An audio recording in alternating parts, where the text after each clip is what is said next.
Hello, everyone. Great to be here. Welcome to another edition of the Results Podcast. I'm very privileged, very lucky, and really excited today to say hello to Abi Selby. Abi and I have just worked out that we've known each other 24 years, which clearly we must have been incredibly young when we first met, Abi. I don't. Very young, It very feels young like indeed. it. It feels like it, honestly. Now, when we first did meet, interestingly, how we met was Abby came to an interview. I was looking to recruit a marketing person to be part of my team. We went through a selection process, and I've got to say that she stood out almost like a sore thumb in a good way, not in a bad way. She was great. She really was, and I know I'm embarrassing her here, but she got a very, very smart marketing head. Now, we offered her the job, but unfortunately, she wasn't able to accept it. But lucky for her that she didn't, because she went on to achieve, well, what I can only describe as huge success in her business. So welcome, Abby. It's great to have you here. Thank you ever so much. I know it's been, your time's very precious with family and business and so on and so forth. So, really, thank you ever so much for being here. And I'm really It's looking a forward pleasure. to sharing your story. Do you want to kick off by just giving people I don't know, an overview of what you did from then really up to where you are right now in terms of your business and what you've achieved? Yeah, I'd love to. Thank you, Stephen. Thank you for having me on today. It's as you said, a lot's happened in 24 years, and yet Yeah. we've managed to keep in touch, which is just the best news ever. So thank you. So yeah, I guess it's been quite a journey, and I guess for somebody who grew up in a very small, sleepy seaside town in Devon to where we are today, it's been one hell of a journey, and one that has taken great determination and focus, Mm. but also great belief. So after I met with you, I then got a job locally for a collection of hotels in Newbury and Berkshire, which is where I'm from. It was the Peter Michael collection, which is Donington Valley Hotel and Spa, and the Vineyard at Stockcross. And I had a wonderful time there as kind of sales and marketing manager. And it was really while I was at the hotels that we built a £6 million spa at Donington. And if you think this was kind of 23, 24 years ago, actually spa wasn't anywhere near, or certainly well-being and wellness weren't where it is now. No. But we started to build the spa, and it was fantastic watching that progress and the process as it went from first spade in the ground to opening a brand new spa.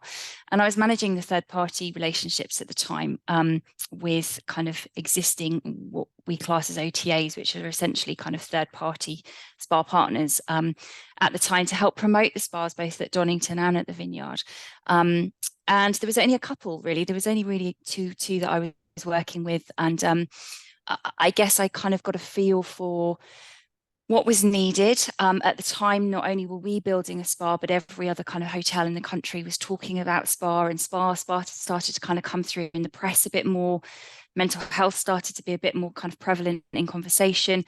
And really, I guess it was during my time there that I realized that perhaps there needed to be a different lens on how we were looking at wellness, and how I almost wanted to create a bit of a community around the fact that wellness was more than just beauty.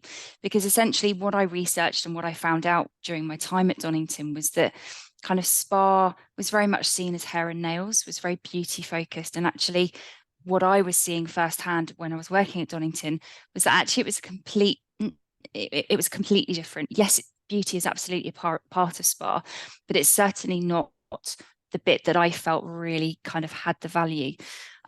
So I kind of got thinking, and while we were there, I hosted a fam trip for a golf company, and it was that evening that I met my now business partners, Ross Marshall and Andrew Harding, who had recently founded Your Golf Travel, and I kind of got talking to them about how I guess saw the vision of Donning of spa and wellbeing quite differently to how I was seeing it being presented in the marketing world. And had this vision. And anyway, we kind of had a few drinks and played a few games. And the next morning, I kind of put my thoughts down on paper and followed up with them shortly after. We got chatting, and over the kind of the next 18 months, it became quite apparent that I'd perhaps fallen upon an idea that was quite useful and quite valuable. So I that the guys very kindly said, look, we've got some spare desks at the back of the office. Why don't you come on board and do something with this spabreaks.com? Got hold of the domain for not very much money, which is amazing at the time. And it was something that really, really excited me. So I left Donington in the Vineyard, started my own PR agency for a couple of years, because before I launched the business, I wanted to kind of get under the skin of what it was really from a marketing and a commercial point of view that the spas and the hospitality world needed. Because as I'm sure many people will be aware, there is always this kind of, I guess, kind of clash between hotels and hospitality needing third parties to be able to promote them, because there's a commission and there's a cost and everything else that's attached to that. So I wanted to really give some thought to what kind of marketing partner I needed to create in spabreaks.com for it to be a complementary offering, rather than something that constantly butted up against kind of the general managers of the hotel worlds not wanting to kind of get involved. And so I spent a couple of years doing that. And then in January 2008, I had my first child. And 6 weeks later, I launched spabreaks.com because that's what everyone does, right? They have a baby, and then have a baby and then launch a business. Start a business, absolutely. So no problem, easy. Crazy woman. Yes, so he was very young, and I would commute up to London 4 days a week. And I started with 2 placement students who were needing to obviously work in a business for a year out of university. And we started the site with 26 spas that I'd kind of worked with in my PR agency that I was able to start with. Yeah. And I guess in the first year we turned over £250,000, and it was probably at the end of that first year that I thought, actually, you know what, there is a real massive opportunity here. People want to be able to escape. They want to be able to relax with loved ones. They want to be able to get away from the everyday. And it really was that nucleus of community and all coming together for kind of like a common goal that really started the business. And that was 15 years ago this March. Yeah. So yeah, it's gone quickly. The business now is obviously much, much bigger and incredibly successful. Yeah. Yeah, so luckily, I have an incredible team, and I think really the team has been at the heart of everything we've done for the last 15 years. That we're now a team of 70.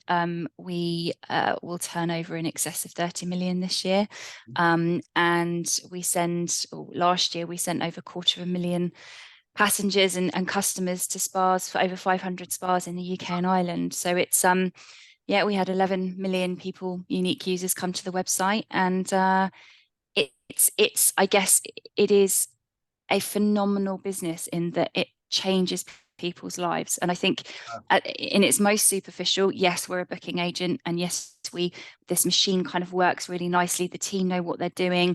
I'll talk about a bit later about the transition between offline and online bookings and consumer behavior, but ultimately we send people to spas every day. There's over 8,000 people every week that go, but the beauty is that actually where I guess I've been able to carve a real kind of niche area in the market is really, I realized very, very early on that there were a lot of marginalized groups of people that were not welcome in spas 15, 20 years ago. People with cancer, people with disabilities, deaf, the blind, etc. The spa was seen as a very elite area where people went with lots of money and lots of time, and we've been able to open those groups up, which is probably my biggest achievement. Great. Okay, that's fantastic. So, you've not done too bad then, have you? Let's face it. Not done too It's bad. all Not right. done too bad. It's ticking along. Yeah, that's good to hear. I mean, joking aside, you've done absolutely incredible, I think. And I loved when you were talking about, how it's not, yeah, okay, it's, the money's fantastic and it's great turnover and stuff. But also, clearly, a part of what you're about is changing perceptions and changing lifestyles, really, of people that, people who would probably 20 odd years ago have never gone to a spa are now going to spas and enjoying them and relaxing and doing everybody. I mean, you hear so much these days, don't you, about mental health and and physical, obviously physical health within that as well. And so it's great that Yeah. an organization like you is people with that Yeah, to an extent, certainly. it's really important. And I think it's, as we all become under great pressure, and obviously COVID in the last 3 years has put an emotional strain on everybody, financial, economic, everybody is under a great deal of pressure. And what's Sure. beautiful about what kind of our product is that there is a reason for everybody to need to go and escape. And I truly believe that there are very, very few places in the world these days that we get to lock our phone away in a locker Yeah. and Yeah, all that's wear the same class, because yeah. when do you get That's to do great. that? Yeah, I hadn't You thought of genuinely don't. no. Whether you're with your husband, your mum, your partner, your girlfriends, whoever, your Yeah. daughter, there is very, very, very few occasions in No this world TV where there. you You visit, can no TV, no yeah, nothing. yeah, So you are sat yeah, all in an environment that is nurturing, it's yeah, warm, it smells beautiful, it feels lovely, you're comfortable, yeah, you're all wearing the same thing. So you've all yeah, got a white robe on. So there's yeah. no differentiation around No, culture, background, sex, nothing. no, It's yeah, yeah. purely and it is the most powerful of experience when you can actually reconnect on a deeper level than just, I've got. whatever it may be. I'm convinced. I'm sold. I've got to go for a spa break. I can recommend a few, Steve. Yeah. You'll have to. You'll have to. Right. So let's get into the nitty gritty. I'm going to start on a Yeah. positive note. What are the, I don't know, top three things that you did that enabled you to, to grow such a fantastic business? What would looking back, what were the three big decisions that you made that really, I don't know, if there were three big decisions that Yeah. you forward? I think deciding who your team is going to be is absolutely the fundamental one. Yeah. I don't come from a massively educated background. I really, really don't. It's everything I have in me is probably just a kind of an intuition around relationships and people and communication. So actually surrounding myself with people that are much better than me at their kind of specialist area was really, really key. And I've moved my offices from London, central London, 7 years ago down to Brighton. Right. And a lot of my team came with me. So actually, I think choosing the right people initially and then making those people feel like they're part of the journey was really important. Yeah, and they're still with me. So every day I thank my lucky stars. About the business and about you, to be honest. Well, I think we all just believe we have that shared belief of where we're going and why we're doing it. And when you know you're changing people's lives for the better, it's a good thing, right? Yeah. So that was a big one. The second one was choosing your business model to ensure that your cash flow is in a really nice, healthy position. So we obviously have a really good healthy cash flow because of our business model. So making sure that the cash works and that the flow of money works around the business is a really big one for me. When we didn't have a huge amount to invest in, it's still owned by the three of us, so it's not, we don't have investment, we have never had investment, and therefore to get to where we are is pretty impressive. And then probably the third one is a more recent one around listening to what your customers really want. So I still receive every single booking and purchase that comes through my business on a daily basis into my inbox. So every day without fail, we had over 800 individual bookings on Christmas Eve, for example, of last year. And I get to see every single one of them. So I know what people are buying. I know what people want. I know where they're booking, how they're booking, what packages they're booking. If somebody emails in complaining that, I don't know, we sent them somewhere and they didn't have a winch into the pool because they couldn't get into the pool, or that they were disabled and they made to feel uncomfortable, or whatever it is, I have visibility of all of it. And our business has been built on the fact that we listen to our customers. And probably our biggest shift in the last 2-3 years is the fact that pre-COVID, we were about 20% of all of the bookings we made were made online, and the rest were done through a call center. Yeah. And now post-COVID, 92% of all of our bookings are made online, and only 8% are made through the call center. So I think that does show that shift in digital and how the world is changing, and how you have to listen and how you have to move with the times, because if you don't, you get left behind. So if you'd have stayed as you were, you probably wouldn't have got to the level that you've got to.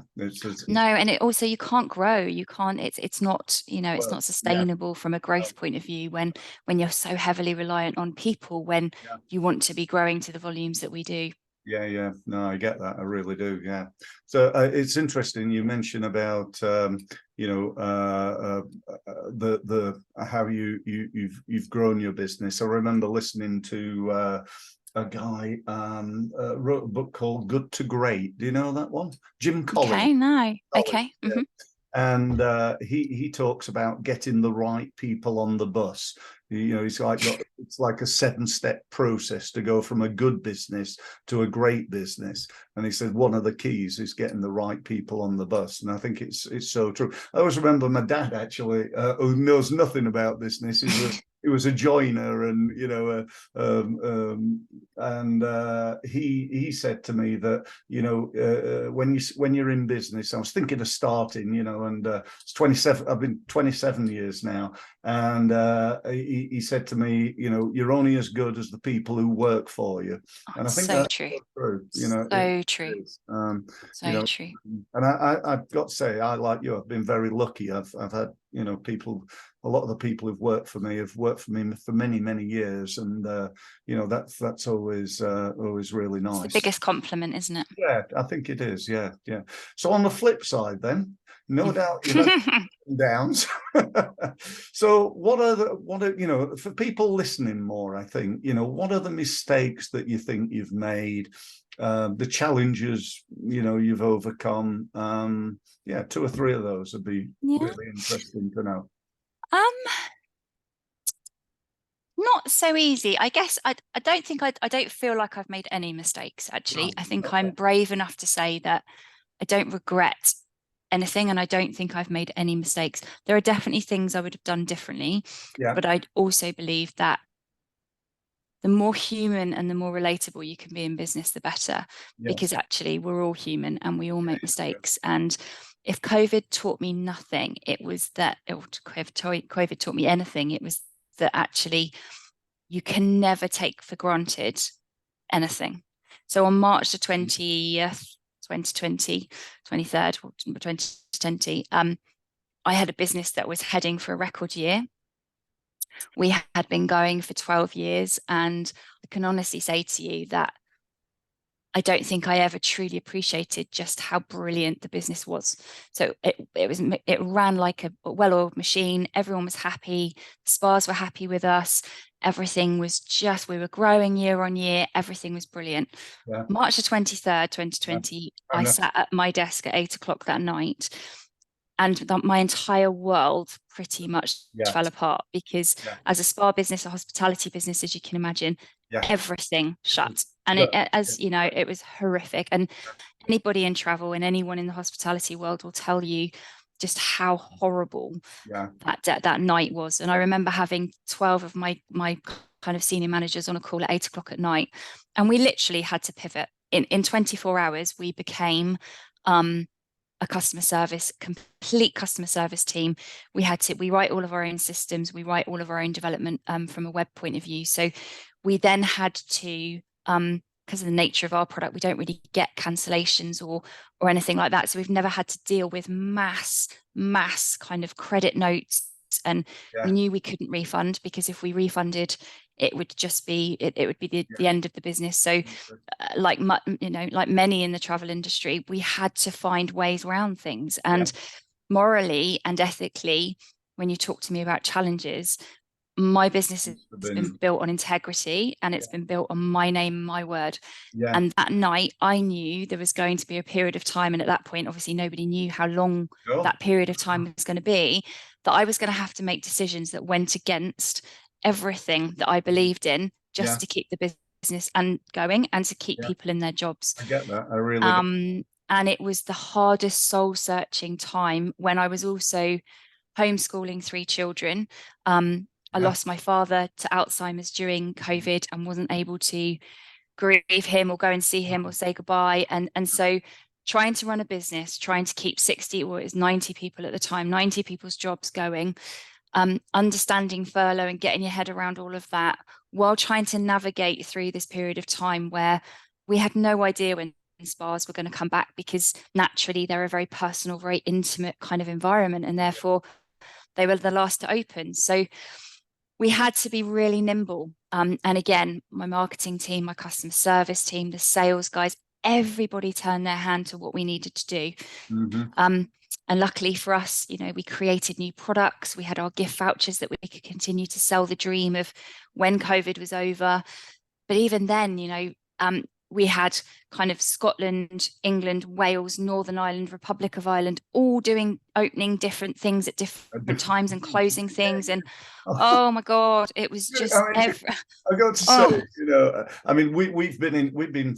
I like to think friends. I'm sure you do as well. But we've had a relationship where we speak to. The great thing I think about our friendship, like we might not speak to each other for a couple of years, then we speak, and it's like we saw each other yesterday, which is yeah, it's always nice lovely. when you've got people like that in your life. I've got quite a few friends like that. We don't speak from 1 month to the next. I might not see them for 6 months, and then go and see them, and all of a sudden it's kicked off again. You get that link straight away, which is always nice. But the reason I mentioned that is that there are, it's really interesting to hear your story, because the bits where I don't know about, I do, and that must have been such a challenge. I remember in my business on that particular day, the same day that you sat there, I lost about 45% of my business. I was just one phone call after another. After another. I'd like to cancel, sorry, because most of my work is ongoing. People outsource their marketing to us, as you know, and we do that. And I thought, this is going to be the end of it. And in May of that year, I was hitting 25 years in business. Oh, Like no. quarter of a century in business, and I'm thinking it's March now. It's all going. By May, I might not be in business, but I didn't lose another client. It was bizarre. Amazing. Well done. Well done. So Yeah, and kept going, and managed to survive it. So yeah. And that's it, isn't it? That you realize, and you go through the motions, and you watch people, and that the weight I felt because of the responsibility of everybody else, and having to get this business out the other side, and actually almost thinking, no, I can't let a pandemic that is out of my control ruin 12 years of my life. There's no way this is happening. I agree, and I thought the same. I thought, I was like, I'm not gonna, I'm not going to furlough. I'm going to, I'm keeping my people on, and I'm just going to put. I like doubled up on my marketing. I just went berserk on it, and I won a few new clients, which was even more amazing. Brilliant. One of which did fantastically well, because they developed this product that was like COVID friendly. It was clever. Did the testing, the for traveling abroad, and he made a lot of money. Oh, okay, yeah, nice. Yeah. So he became a really big and good client of ours. So for anybody listening today that's at the start of their journey, perhaps, or part way into it, they're perhaps either starting up, or maybe they've got to that $250,000 and they really want to take it next way, what would your top 3 tips be for someone like that? What do you think they would need to do? So the first one is a personal thing, and that is surround yourself with cheerleaders. Right. Just have those people that Yeah. it doesn't matter how low you're feeling or how you don't think you can do something, they are going to make you feel like you can take on the world, because actually it's those people that you really need. And if you can have enough of those around you, you can get through all the dark days and the difficult bits. So it's people firstly, surround yourself by the best people. Secondly, don't be scared to ask for advice and help. I think particularly as a woman, we are not particularly good at asking for help and knowing when to say, actually, you know what, I really need a hand here, I can't do it. Whether that's juggling, being a mum and working, whether that's purely work or whether that's purely family, there are going to be times when those two things, work and family, have to take priority. You can't always do both. And therefore asking for help is massively important. It's impossible, isn't it, to be an expert in everything in business? You just can't be. There aren't enough hours either in the day to be able to do everything you need to do. You can be a generalist, which is great, but actually you need specialists. And there are, again, as a woman and as somebody who I've personally struggled to, I guess, relinquish enough control to be able to say, no, this person is much better at this than me, and I'm going to just let them crack on, because empowering people is the best part of my job. So I now am privileged enough to be able to have a whole team of 60 people that I can empower every day to be the best they can be. And I don't think there's a better feeling in the world in business, if I'm honest. So that would be the second bit. And the third bit is celebrate small wins, because if March the 23rd, 2020 taught me something, it was that we're in this kind of robot every day, got to get through this week, got to get through next month, got to focus on Valentine's, I was constantly always thinking 3, 4, 5 months ahead, but never, or not many times, had I sat back and thought, actually, you know what, this week we've achieved this, or this month we've hit this number, and let's celebrate and let's really, really appreciate what we're doing, because it's all too easily taken away. So just make sure that you're celebrating those small wins as well. Brilliant. Well, I'd love to carry on talking, to go on forever, but sadly we ran out of time. Don't want to take too much of your time. Again, just thank you ever so much. I really appreciate it. And if people want to book a spa, where do they go, Abi? Yeah, absolutely. So we would love to help you. It's just spabreaks.com, and you will find over 500 spas all over the UK and Ireland of different budgets. So I am definitely, I promise you, come find us. Use your website and I'm going to book a spa. You'll have to tell me Steve. Afterwards where I should be going. So will do. Thanks for having me. It's been lovely to chat. Thank you ever so much again. Thank you everybody for listening. I hope you found it value. I'm sure you did. And as ever, it's all about working on improving your results, making sure that you take action. You've listened to somebody talking about how they built their business.